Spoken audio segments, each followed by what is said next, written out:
manusia itu bisa sadar, diingatkan, itu Allah punya cara untuk menyadarkan manusia. Terkadang kalau misalkan Allah sayang nih, Allah ingatkan ia dengan sakit, ia disadarkan dengan kesulitan, dengan kesusahan, dengan hal-hal yang mereka tidak sukai lah bahasanya gitu ya. Sehingga dengan keadaan yang mereka alami, mereka udah berupaya ke sana kemari, dan paling besar ya seseorang itu yang mau bertobat biasa umumnya yang paling banyak itu ketika ia mendapatkan sakit yang cukup berat ya.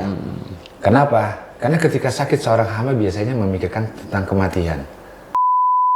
Ya, mursyidnya atau walinya atau ustadznya yang akan mendoakan untuk memohonkan ampunan untuk mereka. Nah dari situlah baru ia bertaubat. Nah bertaubat yang sungguh-sungguh dibimbing gitu loh. Nah, dari situ ujian akan datang lagi. Orang ihsan aja diuji untuk apa? Untuk naik menjadi orang-orang yang bertakwa. Sehingga kalau udah takwa, insya Allah, ya kan? Artinya orang-orang yang tidak lagi khawatir dengan apapun, ya, baik itu kebaikan yang datang atau keburukan yang datang, semuanya akan dirubahnya menjadi baik, ya. Insya Allah untuk menjadi kesana kan, ya panjang ceritanya. Jalan. Tapi paling tidak seseorang tadi diuji, ditegur maupun diazab, enggak orang lain yang menentukan, bukan orang lain yang menilai.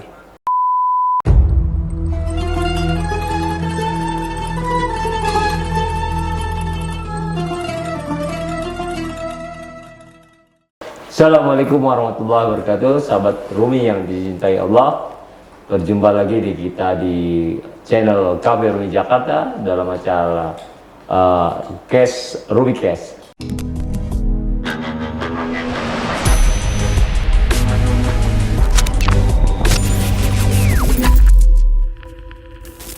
Alhamdulillah kita diberikan kesempatan pagi untuk berjumpa. Alhamdulillah di depan kita sudah ada Ustadz Arif. Assalamualaikum. Kita akan lebih banyak melanjutkan pembicaraan kita kemarin tentang taubat nasuha, Ustadz. Oh siap. Bagaimana Ustadz? Iya. Ternyata permasalahan taubat nasuha ini begitu luas. Jadi kita bisa membicarakannya lebih detail lagi dari A to Z tentang taubat nasuha. Ternyata taubat nasuha adalah suatu ibadah yang sangat penting dalam setiap diri manusia yang harus kita lakukan di pertama kali menuju Allah. Begini Ustaz, Arif, saya akan lebih detail mengenai taubat nasuha. Orang dengan gampang mengatakan taubat nasuha atau taubat lah atau apa gitu. Setelah melakukan dosa, dia bertobat. Tapi bukankah para ulama, para sufi mengajarkan bahwa dalam tobat itu ada tahapan-tahapan gitu, dalam setiap orang. Apa sih yang harus dilakukan setiap orang menuju tobat, menuju Allah untuk tobat? Apa yang dilakukan tahapan-tahapan itu yang mungkin perlu kita gali lebih dalam lagi, kita bicarakan lebih dalam lagi, Ustaz. Ya, baik. Bismillahirrahmanirrahim. Terima kasih Ustaz Muhsin ya. Arti kata daripada taubatan nasuha itu sudah jelas ya. Allah menghendaki hambanya bertaubat yang sungguh-sungguh. Artinya yang sungguh-sungguh ini harus yang betul-betul gitu. Di dalam taubatnya harus ada rasa pengakuan bersalah atas segala kesalahan dan penyesalan. Kemudian mengakui kesalahan-kesalahan. Setelah itu ia berjanji untuk tidak melakukan kesalahan-kesalahan itu lagi. Oh, berarti tahap pertama itu penyesalan. Ya, dia harus akui dulu. Oh, diakui dulu penyesalan. Akui dosa-dosanya. Apalagi kalau misalkan ketika ia mengakui, kemudian ada penyesalan dan ada jatuh air mata, Ustaz. Oh, ya. Menyesal dan menjatuhkan air mata. Betul. Karena begitu seorang hamba menjatuhkan air mata karena ia bertobat dan mengakui dosa-dosanya, sebagaimana hadisnya Rasulullah, barang siapa umatku mereka menjatuhkan air mata karena mengakui dosa-dosanya, maka setiap tetes air matanya akan memadamkan api nerakanya. Wah, nah itu setiap tetesnya loh. Setiap tetes ya? Ya karena dia menyesal, dia mengakui, ya Allah aku salah, ya Allah aku banyak dosa. Aku tahu dosa-dosanya yang aku lakukan, tentu engkau lebih tahu ya Allah. Maka ia meneteskan air mata, ya tetesan itulah yang insya Allah akan memadamkan api neraka. Itu bahasa memadamkan api neraka ini kan maknanya jika seseorang memang ia sudah wafat, kemudian pada saat nanti hari penghisaban dan sebagainya, ia akan terhapuskan dosa-dosanya dikarenakan taubatan nasuhannya. Namun makna dalam kehidupan yang masih ada, masih terjadi di dunia ini, makna daripada dipadamkan api nerakanya itu sama saja dengan dihilangkan kesusahan dan kesulitannya. Oh, ya, itu karena neraka itu ya kesusahan, kesulitan, kesakitan, itu gambarannya. Oh, karena apa?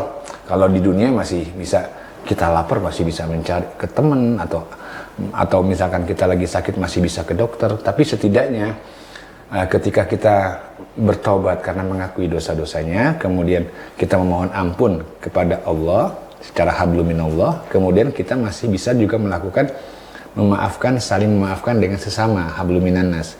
Nah dari situlah insya Allah rasa sakit hati, rasa nggak nyaman, rasa kecewa itu akan hilang. Ya itulah bahasanya begitu besar makna daripada hamba melakukan taubatan nasuha. Taubatan. Ya. Oke, baik, berarti tahapan pertama yaitu penyesalan terhadap dosa-dosa yang pernah dia lakukan. Ya, mengakui dosa-dosanya. Kalau perlu sampai menangis. Betul. Air mata, tapi air mata murni ya, air mata yang datang dari nuraninya. Betul. Karena pengakuan dosanya, penyesalan atas dosa-dosanya, Ya. air mata itu akan memadamkan api neraka.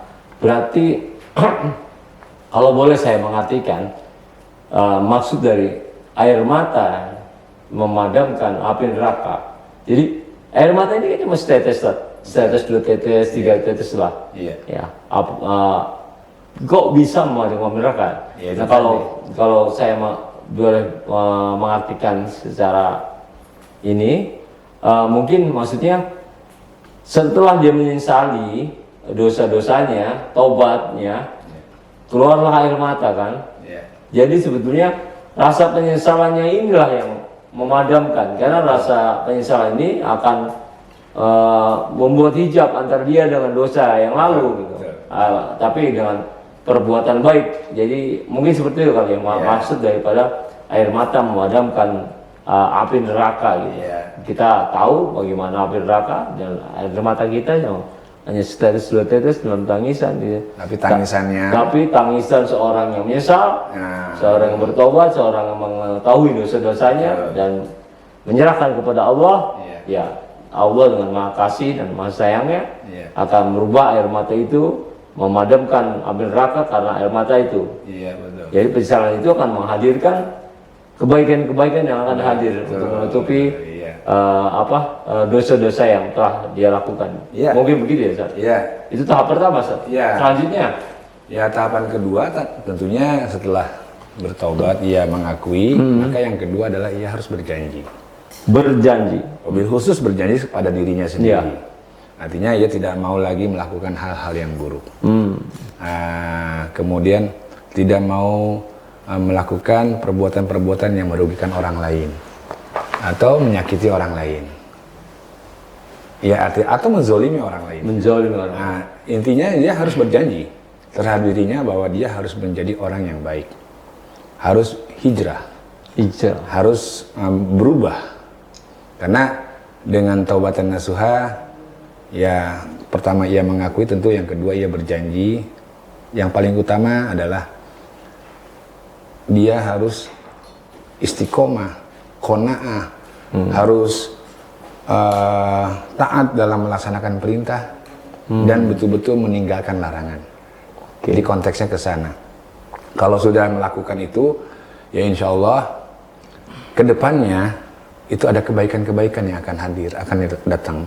Ya, misalkan ada biasanya suka ada kesulitan, itu dimudahkan.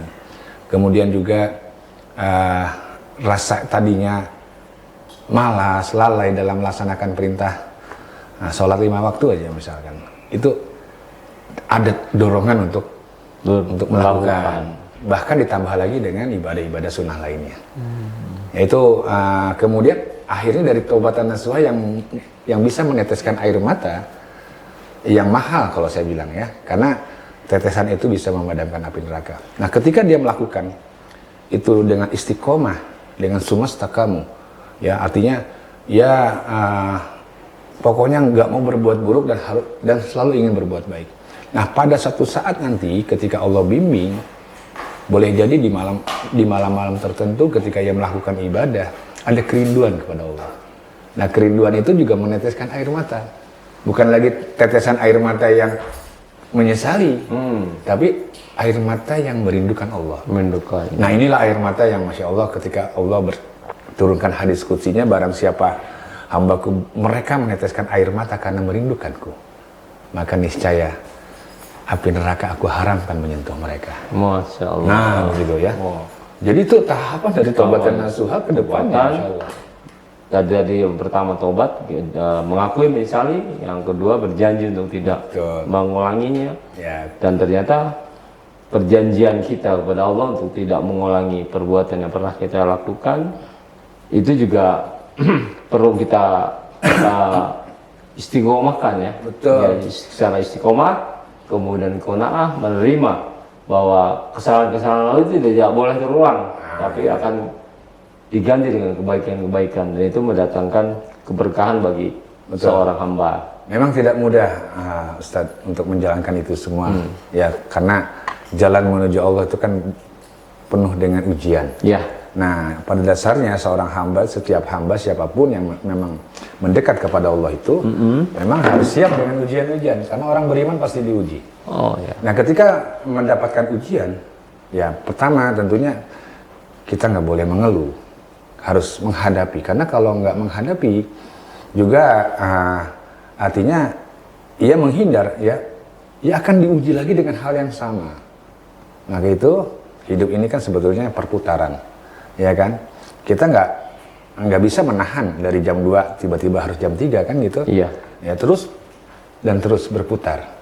Karena ketika berputaran ini ada sesuatu yang baik yang tidak kita sukai, atau yang baik kemudian yang tidak baik, itu memang udah datang ke kita.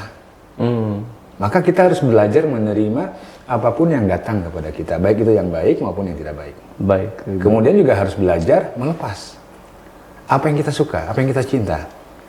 Karena segala sesuatu yang kita punya, yang kita suka, yang kita cinta, belum tentu selamanya. Iya. Ketika memang saatnya memang harus berpisah, ya kita harus bisa melepas. Nah, jadi antara menerima dan melepas, ya. Nah, kalau menerima yang tidak kita sukai, kemudian kita menerimanya dengan lapang dada, meskipun itu tidak kita sukai, pasti di balik itu ada hikmah, pasti di balik itu ada keberkahan dari Allah yang kadang-kadang kita sebagai manusia hanya melihat tampak luarnya saja, nggak melihat dampak daripada ketika kita sudah menghadapinya dengan sabar, dengan syukur. Ya, nah kemudian kalau tiba-tiba pun juga esok harinya kita harus melepaskan sesuatu yang kita suka, ya kita nggak boleh kecewa, karena memang misalkan Allah memanggil orang kita cintai, ya kan? Nah kita harus rela, karena bagaimanapun juga itu udah semuanya milik Allah dan akan kembali ke Allah. Nah konteks di sini kita belajar. Awal mulanya yaitu tadi. Ketika kita memulai dengan taubat, diajarkan istiqomah, melaksanakan 5 waktu, sholat, puasa, zakat, dan amal-amal baik lainnya. Nah, kecintaan-kecintaan kita ingin selalu berbuat baik, ingin selalu berbuat amal. Nah itu tadi karena seorang itu yang awalnya sudah bertobat, ia merasa, aduh, amal baik saya belum cukup nih untuk bisa menutupi dosa-dosa saya, bahasanya gitu kan. Tapi ketika ia menjadi pemicu untuk berbuat baik, maka insya Allah dia akan berbuat baik. Bahkan kalau bisa setiap detiknya berbuat baik. Contohnya dengan selalu berzikir. Gitu, ya. Berarti tadi perjanjian ya, kita menyesali, bertobat, kemudian berjanji tidak mengalami. Ketiga, otomatis kalau bisa saya gambarkan ini bentuk daripada hijrah. Ya. Di diri kita pribadi si pendosa ini harus hijrah diri menuju Allah gitu ya. Jadi nggak bisa dia tetap dengan jalannya sekarang, tapi dia tidak memang benar-benar menyatakan dengan kuat dia hijrah. Jadi akhirnya apa amalan-amalan, usaha-usaha yang dilakukan adalah benar-benar menunjukkan itikat, kekuatan hijrah kepada Allah. Jadi bukan semata menyesali kemudian tidak mengulangi, tapi kalau dia tidak hijrah dari jalannya sekarang yang membuat dia berdosa, itu bisa dikatakan masih belum sempurna ya. Ya, artinya boleh jadi memang masih ada keraguan-keraguan di dalam dirinya. Berarti poin yang ketiga, hijrah kepada Allah. Jadi setiap manusia yang berbuat dosa, ketika dia tidak hijrah, dia tidak memindah posisinya dari A ke B, dia tetap di A saja, itu belum hijrah, makanya bisa dikatakan belum sempurna tobatnya. Kayak gitu Ustaz. Jadi itikat kuat untuk hijrah kepada Allah, merubah apapun jalan yang dia lakukan yang mendatangkan dia dosa, dia berubah menuju ke perbuatan baik. Dengan kata lain, tobat itu bagian daripada hijrah juga berarti Ustaz. Oh iya. Jadi tobat itu bagian daripada hijrah, merubah dari A ke B. Dari kegelapan menuju cahaya kan? Iya. Jadi itu bisa dikatakan hijrah juga. Oh, baik. Ya, artinya dari alam kegelapan menuju alam yang terang benderang. Terang benderang. Nah, itu ketika proses berjalan, misalkan seorang hamba sudah berhijrah nih, kemudian dia berjalan mencari bimbingan, misalkan ke Rumi Center, ya kan, ikut zikir, ikut mendengarkan tausiah, ya kan, mencari ilmu. Nah, proses seseorang yang setelah hijrah, biasanya ketika sudah mendekat dengan orang-orang yang dekat dengan Allah, dia akan pelajari sungguh-sungguh tuh. Bahkan dia ada ketakutan, takut ini bid'ah, takut ini dan sebagainya. Jadi itu hal yang wajar. Karena bagaimanapun juga ia tidak mau melakukan keburukan-keburukan. Bahkan amal baik yang dilakukan pun juga jangan sampai terkontaminasi gitu loh. Jadi terkadang ini menurut orang, pandangan orang ini baik, tapi bisa saja ketika dia mendengar pandangan dari orang lain buruk. Ini sering terjadi di luar sana. Sehingga akhirnya dia berjalan menuju kepada kebingungan. Ada titik kebingungan di situ. Saya harus kemana? Tapi intinya balik lagi, siapapun hamba yang ia berjalan menuju Allah, tolak ukurnya di hati. Jadi kalau hati kita nyaman, jalankan. Kalau hati kita nggak nyaman, tinggalkan. Karena Allah itu akan memberikan petunjuk dalam hati orang-orang yang beriman. Insya Allah. Berarti kayak ini kayak berkaitan erat dengan perjalanan seorang ya. Mungkin kalau orang yang mendapat bimbingan, kalau orang yang bertorikoh, ada suri toladan yang contoh hidupnya, mursyidnya yang memberikan pelajaran, memberikan contoh gitu. Betul. Tapi kalau orang-orang yang tidak bertorikoh, ini agak lebih berat karena dia tidak punya contoh hidup yang membimbingnya, yang menunjukinya. Ini perbedaan mungkin kenapa kata tobat ini bisa dikatakan dari awal dari perjalanan menuju Allah dalam torikoh. Dalam torikoh kita diajarkan bahwa tobat ini sebagai pintu awal menuju Allah. Nah, mungkin hikmahnya di situ ya Ustaz. Jadi kita selalu terbimbing, merasa terbimbing.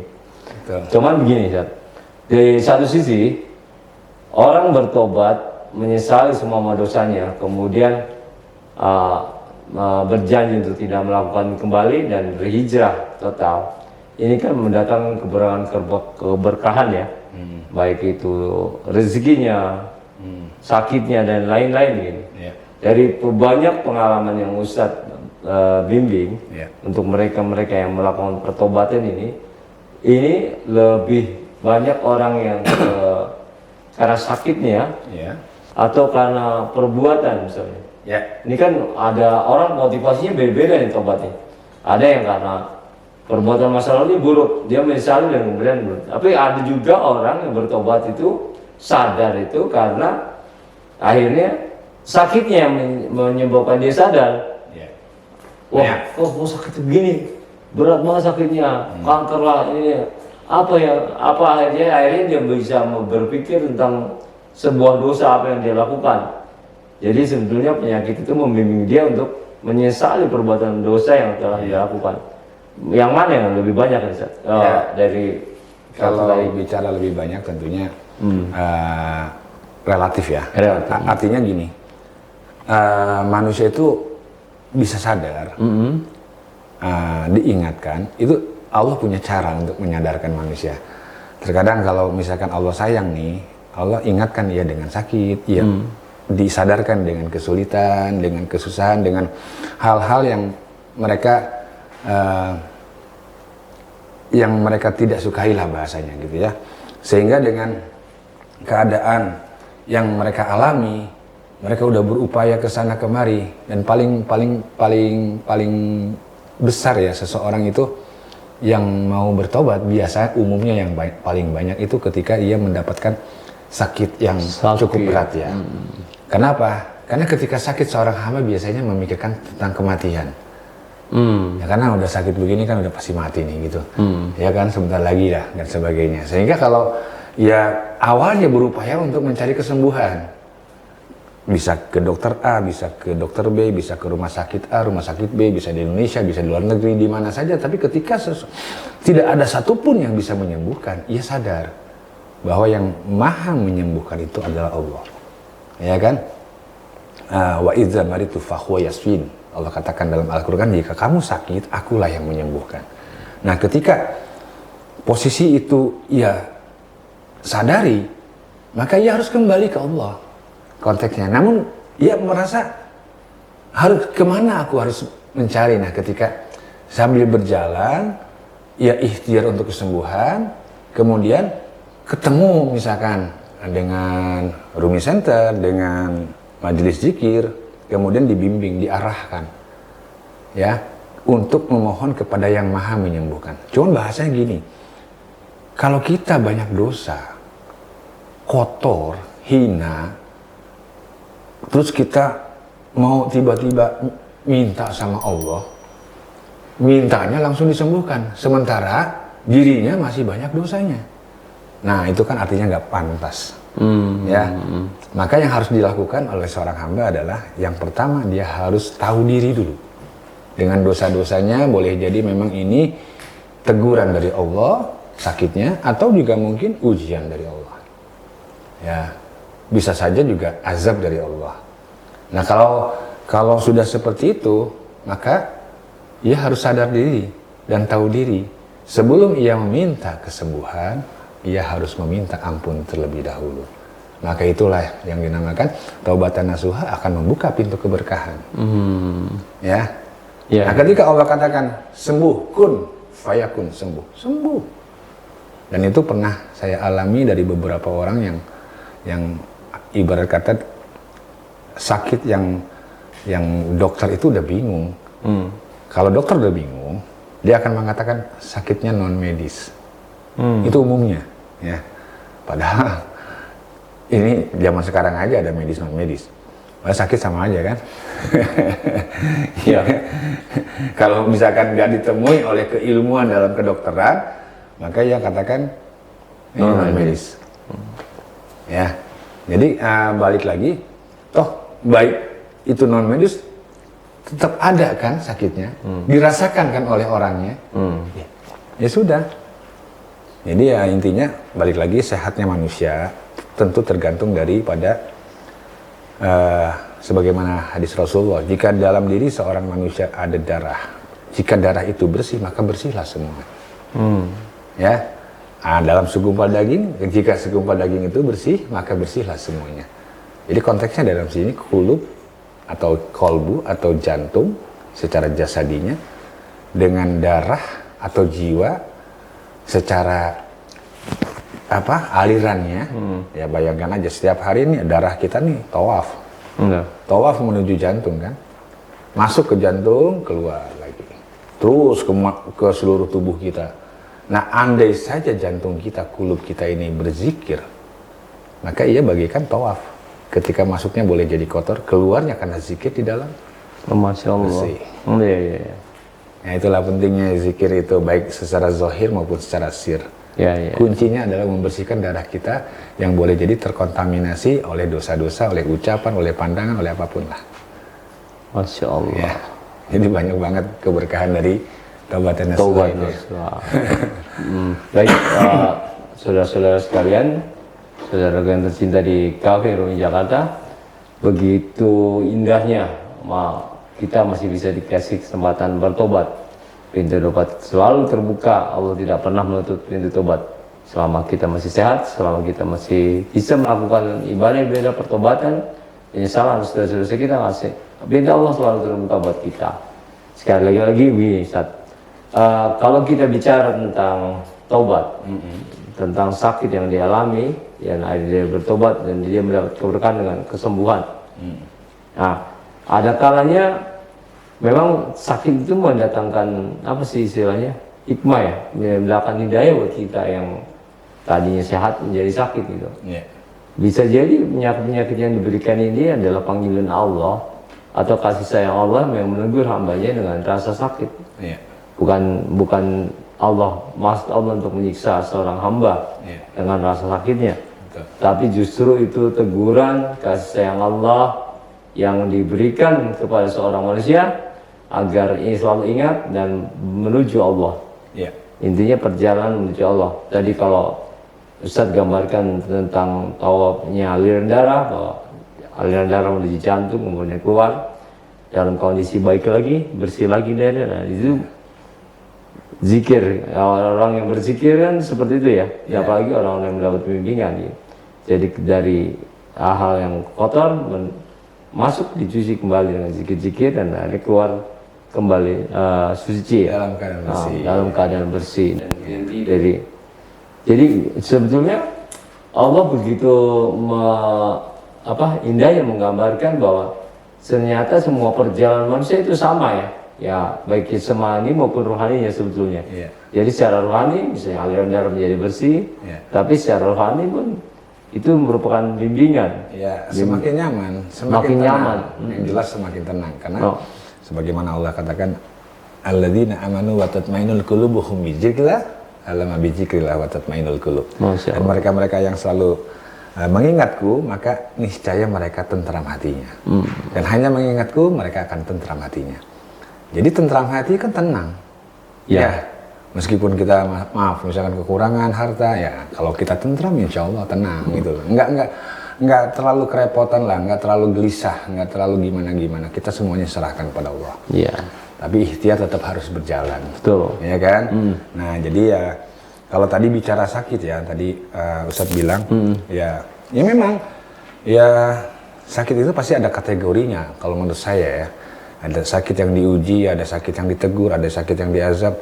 Nah kalau sakit ini bentuk kasih sayang Allah, bisa saja baik itu sebuah teguran itu bentuk kasih sayang kan. Atau misalkan sekalipun bentuk azab. Azab ini apa sih? Seseorang diazab, apakah azab nunggu nanti di akhirat atau nanti di alam barzah atau di alam kubur? Tidak. Azab ini sesuatu yang ketika Allah mencabut nikmat dalam diri seseorang. Nah, kita berjalan nikmat kok. Ya. Banyak setiap hari ada yang dicabut nikmatnya oleh Allah. Yang tadinya bisa jalan nggak bisa jalan, ya kan? Yang tadinya bisa melihat nggak bisa melihat. Nah, jadi konteks di sini di dunia ini masih bisa berlaku itu. Nah, namun kenapa Allah cabut nikmatnya? Boleh jadi dalam hal ini kan ada aturannya, Allah punya aturan. Nah, ketika dia selalu melanggar batas. Karena Allah punya batasan. Yeah. Ketika melanggar batas sekali, oke ditegur. 2 kali ditegur. 3 kali masih belum tobat, dia sombong dengan uangnya. Dia sombong dengan harta dan tahtanya. Ya, dia mencari lagi, tetap Allah tegur. Sampai lewat batasnya, fanzur kaifa kana akibatul mukadzibin. Maka lihatlah kesudahan orang-orang yang selalu mendustakanku. Aku azab dia. Lalu konteksnya adalah ketika itulah Allah mencabut nikmatnya. Sehingga sampai ke titik ia disadarkan oleh Allah. Ketika dia sadar, dia harus bertaubat. Maka memohon ampun. Ini kalau misalkan orang yang sudah nggak bisa ngomong nih, susah itu. Baik, kalau tadi Ustadz mengatakan tobat itu ada beberapa ada berupa azab, ada teguran atau kasih sayang tadi kan? Ya, Ujian ya. Tapi pada hakikatnya tiga hal ini, baik itu azab, baik itu ujian atau teguran, itu adalah bentuk kasih sayang Allah. Ya. Bisa dikatakan seperti itu. Betul. Jadi kita merasa itu ditegur untuk memperbaiki kita. Kadang-kadang teguran pertama, teguran kedua tidak diindahkan. Iya. Kita manusia lalai, goblok. Itu sering kali terjadi. Dan kedua, ini bentuk kasih sayang Allah juga bahwa dikasih uji dia, diuji kan, di ujian. Ujian ini juga dalam rangka mengingatkan, bukan berarti Allah menghukum gitu. Bisa diartikan begitu. Ya, bisa. Ya. Terus kemudian yang terakhir itu azab. Ya. Nah azab ini kalau kita diuji udah nggak bisa, ditegur kan, bisa nggak katakan azab ini juga sebuah kasih sayang Allah? Iya, bisa. Bisa ya? Ya, karena itulah Allah punya cara, punya alat-alat ya. Kalau udah parah banget, Allah azab. Iya. Nah, kalau konteksnya ketika ia kemudian disadarkan oleh entah itu orang yang terdekat, misalkan istrinya, ia berdoa di malam hari untuk suaminya. Akhirnya apa? Hidayah datang, kemudian doa istrinya misalkan diterima, dia akhirnya mau untuk mengunjungi majelis-majelis atau majelis-majelis ilmu ya, artinya kemudian ia mau bertobat dengan sungguh-sungguh. Saat ia nggak bisa bicara, ya mursyidnya atau walinya atau ustadznya yang akan mendoakan untuk memohonkan ampunan untuk mereka. Nah dari situlah baru ia bertobat. Nah bertobat yang sungguh-sungguh dibimbing gitu loh. Nah setelah itu prosesnya insya Allah ketika ia masih katakanlah Allah berikan jalan ya untuk kesembuhan, ya bisa saja nanti dengan terapi, dengan apapun ya. Nah kemudian ada kebaikan-kebaikan tuh, ya kan. Nah kemudian ia melakukan kebaikan juga, yang tadinya pada saat sakit yang parah dia nggak mau berzikir, akhirnya dia mau berzikir, ya kan. Kemudian dia melakukan dengan tasbihnya setiap hari. Nah itu proses seseorang dari yang katakanlah dicabut nikmatnya, kemudian ia diberikan nikmat sedikit, ya ada perubahan nih, nikmat sedikit. La in sakatum la azidannakum. Maka ketika ia mensyukuri nikmatku, maka Allah akan tambahkan. Nah dari situlah ia terus melakukan kebaikan-kebaikan, entah itu berzikir, beramal untuk dirinya maupun untuk orang-orang yang di sekitar dia. Itu kan akan kembali juga ke dia kan. Nah itu ada perubahan-perubahan, sehingga ada perubahan itu sambil dia berubah, imannya juga dan sifat-sifat baiknya juga berubah, diganti sama Allah sifat-sifatnya. Nah proses status dari ujian dengan azab tadi bisa menjadi sebuah teguran dan bisa menjadi ujian.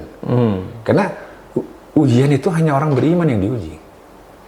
Para wali, para nabi, ya para ulama dan orang-orang beriman. Di luar orang beriman gak ada yang diuji.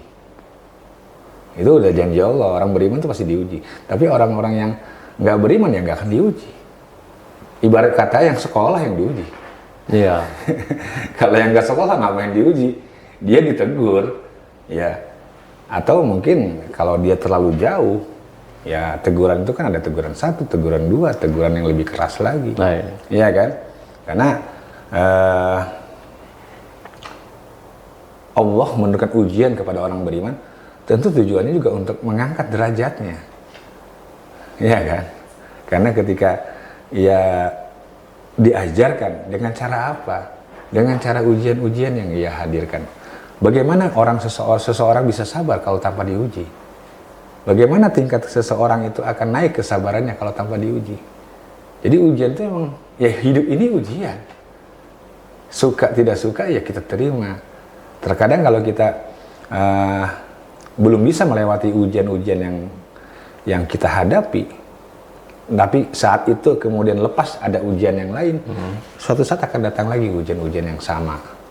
Nah, sehingga memang harus kita jalankan, harus kita hadapi agar derajat kita diangkat oleh Allah.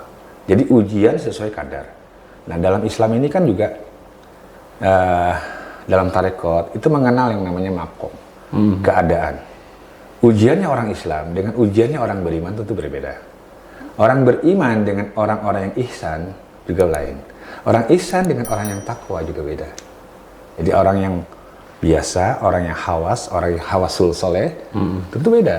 Semua ada makomnya, ada keadaannya. Maka ketika orang beriman nih, kenapa diuji? Ya untuk naik. Naiknya kemana? Ke makom yang ihsan. Ihsan itu apa? Menjadi orang-orang yang baik. Karena orang yang baik itu, ia sudah merasa diawasi oleh Allah. Sekalipun ia tidak melihat Allah, Allah yakin melihat dia. Dalam kesendiriannya orang ihsan, niat aja nggak mau berbuat buruk. Mau nulis WA yang tidak baik, nggak jadi. Karena ia merasa diawasi. Nah, itulah ciri-ciri orang yang ihsan. Nah, ketika orang ihsan ini ingin naik lagi makomnya, ya tentu ia terus istiqomah kan, berbuat baik, sholat malam, perbuatan untuk dirinya maupun perbuatan untuk orang lain. Bahkan mendoakan orang-orang yang didoakan yang tanpa diketahui orang-orang didoakan. Ya kan? Nah, hanya itu terus ingin mendekat kepada Allah. Nah, dari situ ujian akan datang lagi. Orang ihsan aja diuji untuk apa? Untuk naik menjadi orang-orang yang bertakwa. Sehingga kalau udah takwa, insya Allah, ya kan? Artinya orang-orang yang tidak lagi khawatir dengan apapun, ya, baik itu kebaikan yang datang atau keburukan yang datang, semuanya akan dirubahnya menjadi baik. Ya, insya Allah untuk menjadi kesana kan, ya panjang ceritanya. Jalan. Tapi paling tidak seseorang tadi diuji, ditegur maupun diazab, enggak orang lain yang menentukan, bukan orang lain yang menilai, tapi diri kita sendiri. Dengan kita melihat diri, man arafa nafsa faqad arafa robba, kita kenal diri kita, kita akui dosa-dosa kita. Kita terlalu banyak dosa-dosa yang kita lakukan. Ya insya Allah dengan kita paham, ya sudah, boleh jadi ini sakit saya adalah bentuk Allah mengazab saya. Maka saya harus bertobat, harus sungguh-sungguh. Insya Allah dan punya keyakinan Allah itu Maha Ghafurur Rahim. Dosa seluas langit dan bumi pasti Allah akan puni. Gitu kan? Nah dari situ, begitupun juga ditegur. Insya Allah. Pada hakikatnya semua adalah kasih sayang Allah. Iya. Betul. Insya Allah. Jadi sahabat Rumi di rumah yang sedang menonton, ini luar biasa. Jadi percakapan kita tentang tobat. Tobat itu menghasilkan banyak keberkahan ya, daripada sembuhnya penyakit, pintu rezeki yang tertutup mulai terbuka dan lain-lain. Apalagi Ustadz banyak muridnya ya apa yang ikut dalam pengajian majelis zikirnya mungkin ya. Itu pengalamannya orang-orang yang sakitnya begitu berat tapi bisa sembuh gitu kan pasti ada kan. Banyak, masya Allah. Jadi apapun sakitnya, kalau Allah sudah sembuhkan, sembuh, nggak ada. Apapun masalahnya, ketika datang kepada Allah akan kembali jalan keluar, penyelesaian, jalan keluar. Pasti ada jalan keluar. Jadi sahabat Rumi, kenapa kita harus berputus asa? Kenapa kita harus tidak yakin kepada Allah? Gitu. Bagaimana perjalanan ini, keyakinan ini menambah kekuatan kita untuk bertobat. Terus kemudian dari tobat itu kita akan masukkan keberkahan yang akhirnya membuka peluang penyelesaian semua masalah-masalah kita. Begitu besarnya karunia Allah, sehingga kita bisa melaksanakan kehidupan ini, ujian ini kita hadapi karena memang hidup ini adalah ujian ya Ustaz. Jadi setiap orang pasti diuji dan kalau kita ingin naik tingkat pasti ada ujian. Jadi sebetulnya semuanya adalah bentuk daripada kasih sayang Allah. Makanya dikatakan tobat itu membuka pintu keberkahan buat kita semua. Masya Allah. Jadi mudah-mudahan kita semua yang melihat program ini, diskusi kita, mudah-mudahan semuanya tercerahkan. Jadi semuanya bisa mendapatkan motivasi ya, agar setiap diri kita bertobat, kemudian kita mendapatkan pintu-pintu keberkahan, perjalanan kita menuju Allah jadi lebih indah, lebih nyaman, dan banyak hal yang akan kita dapatkan kayak gitu. Ya, masya Allah. Baik, ada lagi yang kita akan bahas. Kita ini Katakan alhamdulillah dengan ujian. Alhamdulillah. Katakan alhamdulillah dengan ujian. Itu kata-kata pamungkas, kata-kata terakhir. Jadi alhamdulillah dengan segala ujian. Katakan alhamdulillah, Ustaz tadi bilang. Jadi kita tidak boleh menyesali, kita tidak boleh menangis atau apapun ujian terhadap Allah yang diberikan Allah, kita katakan alhamdulillah. Alhamdulillah. Mudah-mudahan kita semua dapat menjalani, bisa menghadapi semua ujian yang diberikan Allah Subhanahu wa taala. Iya. Karena itu bentuk kasih sayang, dan mudah-mudahan kita semua menjadi orang yang terbimbing ketika ujian susah, ujian sulit, kita semuanya dalam bimbingan Allah sehingga kita bisa berjalan menuju Allah dengan sebaik-baiknya. Iya. Kayak gitu Ustaz, mungkin kita akan berjumpa lagi di tema-tema selain tobat. Tunggu kehadiran kami, insya Allah ada tema-tema yang menaik, termasuk mungkin nanti suatu saat kita bisa panggil orang-orang yang melakukan pertobatan, yang tadinya sakit berat bisa sembuh, yang dari dokter sudah menyerah. Mungkin suatu saat kita bisa hadirkan itu di sini, testimoninya ya, testimoni dari orang-orang yang bertobat. Baik, demikian, kurang lebih mohon maaf. Assalamualaikum warahmatullahi wabarakatuh. Waalaikumsalam warahmatullahi taala wabarakatuh.